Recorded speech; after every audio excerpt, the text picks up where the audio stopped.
November 11 ടൂർസിലെ വിശുദ്ധ Martin.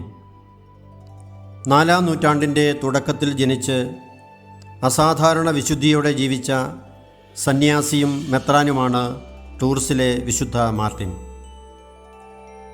വിശുദ്ധൻ്റെ ഒരു ശിഷ്യനായ സൽപ്പീഷ്യസ് സെവേറസ് അദ്ദേഹത്തിൽ നിന്ന് നേരിട്ട് ലഭിച്ച വിവരങ്ങളുടെ അടിസ്ഥാനത്തിൽ വിശുദ്ധൻ്റെ ഒരു ജീവചരിത്രം എഴുതി. ഏറ്റവുമധികം പകർത്തപ്പെടുകയും വായിക്കപ്പെടുകയും ചെയ്ത ഒരു ജീവചരിത്രമായി അത് മാറി. അങ്ങനെ 4-ാം നൂറ്റാണ്ട് മുതൽ പ്രസിദ്ധനായ ഈ വിശുദ്ധൻ യൂറോപ്പിലെങ്ങും ഏറ്റവും കൂടുതൽ സ്നേഹിക്കപ്പെടുകയും ബഹുമാനിക്കപ്പെടുകയും ചെയ്തു. വിജാതീയ മാതാപിതാക്കളിൽ നിന്ന് ഫ്രാൻസിലെ പന്നോണിയായിലെ സബാറിയയിൽ ക്രിസ്തുവർഷം 316 മാർട്ടിൻ ജനിച്ചത്. മാർട്ടിൻ കുഞ്ഞായിരിക്കുമ്പോൾ തന്നെ അവരുടെ കുടുംബം ഇറ്റലിയിലെ പവിയയിലേക്ക് താമസം മാറ്റി. വളരെയേറെ ക്രിസ്തീയ വിശ്വാസികളുള്ള സ്ഥലമായിരുന്നു പാവിയ. ഉയർന്ന ഒരു സൈനിക ഉദ്യോഗസ്ഥനായിരുന്നു മാർട്ടിൻ്റെ പിതാവ്. ചെറുപ്പം മുതൽ മാർട്ടിൻ ക്രിസ്തീയ വിശ്വാസത്തിൽ തൽപരനായി. എന്നാൽ മാതാപിതാക്കൾ അത് എതിർത്തു. 10 വയസ്സ് ഉള്ളപ്പോൾ മാർട്ടിൻ അടുത്തുള്ള കത്തോലിക്ക ദേവാലയത്തിലെത്തി ക്രിസ്ത്യാനിയാകാനുള്ള അവൻ്റെ ആഗ്രഹം അറിയിച്ചു. ജ്ഞാനസ്നാനത്തിനായി ഒരുങ്ങുന്നവരുടെ കൂട്ടത്തിൽ അവൻ ചേർക്കപ്പെട്ടെങ്കിലും കൂടുതലൊന്നും ഉടനെ സംഭവിച്ചില്ല. എന്നാൽ ഒരു ക്രിസ്തീയ വിശ്വാസിയായി പ്രാർത്ഥനയിലും വിശുദ്ധിയിലും അവൻ വളർന്നു. സൈനിക ഉദ്യോഗസ്ഥരുടെ മക്കൾ റോമൻ സൈന്യത്തിൽ ചേരണമെന്നുള്ള നിയമം അനുസരിച്ച് 15-ാമത്തെ വയസ്സിൽ മാർട്ടിൻ പട്ടാളത്തിൽ ചേർന്നു. എന്നാൽ തെറ്റായ ജീവിത രീതിയിലേക്ക് പോകാതിരിക്കാൻ അവൻ പ്രത്യേകം ശ്രദ്ധിച്ചു. മറ്റുള്ളവരോട് വളരെ ബഹുമാനത്തോടെ സംസാരിച്ച മാർട്ടിൻ എല്ലാവരോടും കാരുണ്യത്തോടെ ഇടപെടുകയും തൻ്റെ സമ്പത്തും മറ്റു വസ്തുക്കളും നൽകി ദരിദ്രരെ സഹായിക്കുകയും ചെയ്തു. ഒരു പട്ടാള ഉദ്യോഗസ്ഥൻ എന്ന നിലയിൽ തന്നെ സേവിക്കേണ്ടവർക്ക് സേവനം ചെയ്തു കൊടുത്തുകൊണ്ട് മാർട്ടിൻ സ്വയം എളിമപ്പെടുത്തി. കഠിനമായ ഒരു തണുപ്പ് കാലത്ത് മാർട്ടിൻ കുതിരപ്പുറത്ത് നഗരത്തിലൂടെ യാത്ര ചെയ്യുമ്പോൾ ആവശ്യത്തിന് വസ്ത്രമില്ലാതെ ഒരു മനുഷ്യൻ തണുത്തു വിറയ്ക്കുന്നത് കണ്ടു. ആ മനുഷ്യൻ മറ്റുള്ളവരോട് സഹായത്തിനായി യാചിക്കുന്നുണ്ടെങ്കിലും ആരും അത് ശ്രദ്ധിക്കുന്നില്ല. ആ മനുഷ്യനെ സഹായിക്കണമെന്ന് മാർട്ടിന് അറിയാമായിരുന്നുവെങ്കിലും അദ്ദേഹത്തിൻ്റെ കയ്യിൽ പണമോ വസ്ത്രങ്ങളോ ഇല്ലായിരുന്നു. ഉള്ളതെല്ലാം അദ്ദേഹം ദാനം ചെയ്തു കഴിഞ്ഞിരുന്നു. മാർട്ടിൻ്റെ കയ്യിൽ അദ്ദേഹം ധരിച്ചിരുന്ന സൈനിക മേലങ്കി മാത്രമേ ഉണ്ടായിരുന്നുള്ളൂ. കുതിരപ്പുറത്തുനിന്ന് താഴെ ഇറങ്ങിയ അദ്ദേഹം വാളുകൊണ്ട് മേലങ്കി 2ആയി മുറിച്ച് ഒരു ഭാഗം ആ സാധു മനുഷ്യന് നൽകി. അന്നു രാത്രി മാർട്ടിൻ ഒരു സ്വപ്നം കണ്ടു. യേശുക്രിസ്തു മാർട്ടിൻ മുറിച്ചു നൽകിയ മേലങ്കി ധരിച്ചുകൊണ്ട് അദ്ദേഹത്തിൻ്റെ മുമ്പിൽ പ്രത്യക്ഷനായി. തന്നോടൊപ്പമുള്ള എണ്ണമറ്റ ദൂതന്മാരോട് ഈശോ ഇങ്ങനെ പറഞ്ഞു: ഇപ്പോഴും ജ്ഞാനസ്നാനത്തിനായി ഒരുങ്ങിക്കൊണ്ടിരിക്കുന്ന മാർട്ടിൻ എന്നെ ഉടുപ്പിച്ചിരിക്കുന്നു. ഉറക്കമുണർന്ന മാർട്ടിന് താൻ എന്താണ് ചെയ്യേണ്ടതെന്ന് മനസ്സിലായി.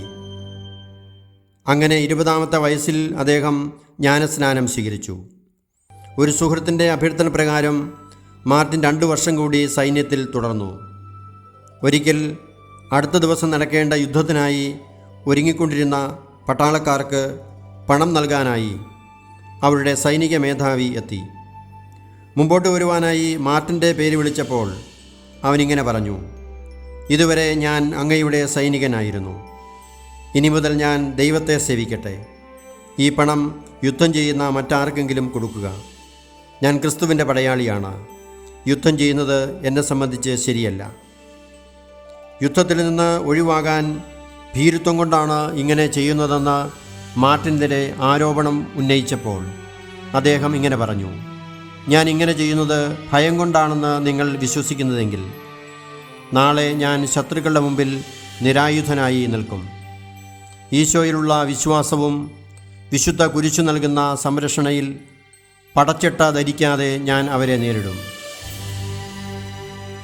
യുദ്ധത്തിൻ്റെ മുമ്പിൽ നിർത്താൻ മാർട്ടിനെ അവർ തടവിലാക്കിയെങ്കിലും ശത്രുക്കൾ സമാധാനത്തിനായി അപേക്ഷിച്ചതുകൊണ്ട് ഒന്നും സംഭവിച്ചില്ല. മാർട്ടിനെ ഉടൻ തന്നെ സൈന്യത്തിൽ നിന്ന് വിട്ടയച്ചു.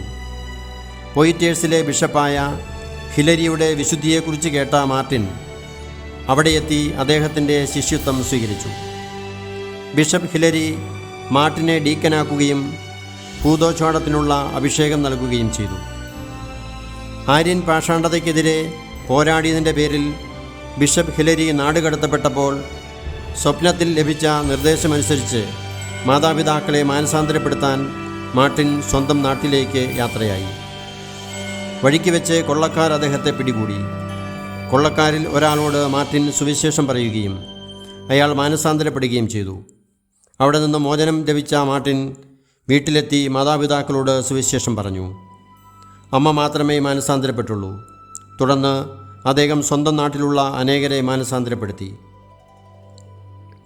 ആര്യൻ പാഷാണ്ഡതക്കാരായ മിലാനിലെ ബിഷപ്പിൻ്റെയും പുരോഹിതരുടെയും കോപത്തിന് ഇരയായ മാർട്ടിൻ മറ്റൊരു പുരോഹിതനൊപ്പം ഗല്ലിനാര ദ്വീപിൽ സന്യാസിമാരായി ജീവിച്ചു.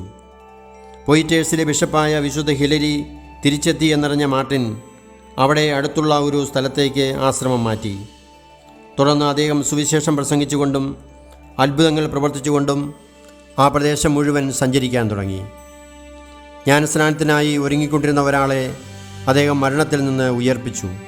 മറ്റൊരിക്കൽ തൂങ്ങിമരിച്ച ഒരു അടിമയെ അദ്ദേഹം ജീവിതത്തിലേക്ക് തിരിച്ച് കൊണ്ടുവന്നു. ക്രിസ്തുവർഷം 371 ടൂർസിലെ ബിഷപ്പായി അവിടുത്തെ ജനങ്ങൾ മാർട്ടിനെ തിരഞ്ഞെടുത്തു. അദ്ദേഹം അതിനെ എതിർത്തെങ്കിലും ജനങ്ങൾ തന്ത്രപൂർവ്വം മാർട്ടിനെ കത്തീഡ്രൽ ദേവാലയത്തിലെത്തിക്കുകയും അവിടെ കാത്തുനിന്ന മറ്റ് ബിഷപ്പുമാർ അദ്ദേഹത്തെ ബിഷപ്പായി അഭിഷേകം ചെയ്യുകയും ചെയ്തു. തുടർന്ന് ബിഷപ്പ് മാർട്ടിൻ കുറച്ച് പുരോഹിതർക്കൊപ്പം നഗരത്തിന് പുറത്ത് ആശ്രമങ്ങൾ സ്ഥാപിച്ച് അവിടെ താമസിച്ചു. അടുത്ത 26 വർഷം ആശ്രമത്തിൽ സന്യാസ ജീവിതം നയിച്ച അദ്ദേഹം ബിഷപ്പ് എന്ന നിലയിലുള്ള തൻ്റെ കടമകൾ ഉത്തരവാദിത്വത്തോടെ നിറവേറ്റി. സുവിശേഷം പ്രസംഗിച്ചുകൊണ്ടും പിശാചുക്കളെ പുറത്താക്കിക്കൊണ്ടും നിരവധി അത്ഭുതങ്ങൾ പ്രവർത്തിച്ചുകൊണ്ടും അദ്ദേഹം അനേകരെ മാനസാന്തരപ്പെടുത്തി. പാഷാണ്ഡതകളെ ധീരതയോടെ എതിർത്ത മാർട്ടിൻ മെത്രാൻ വിജാതിയർ ഭയപ്പെട്ടിരുന്ന അവരുടെ എല്ലാ അന്ധവിശ്വാസങ്ങളെയും തകർത്തു. എതിരാളികൾ മാർട്ടിനെ ഭയത്തോടെയാണ് കണ്ടിരുന്നത്. വിശുദ്ധ അംബ്രോസ് അദ്ദേഹത്തിൻ്റെ ഒരു സഹപ്രവർത്തകനായിരുന്നു. രോഗബാധിതനായ മാർട്ടിൻ മെത്രാൻ താൻ ഉടനെ മരിക്കുമെന്ന് മനസ്സിലാക്കി. ഉടനെ അദ്ദേഹം ചാക്കുവസ്ത്രം ധരിച്ച് ചാരത്തിൽ കിടന്നു. വശങ്ങളിലേക്ക് ചരിഞ്ഞു കിടക്കാൻ പോലും തയ്യാറാകാതെ മലർന്നു കിടന്ന് കരങ്ങൾ ഉയർത്തി അദ്ദേഹം പ്രാർത്ഥിച്ചുകൊണ്ട് കിടന്നു.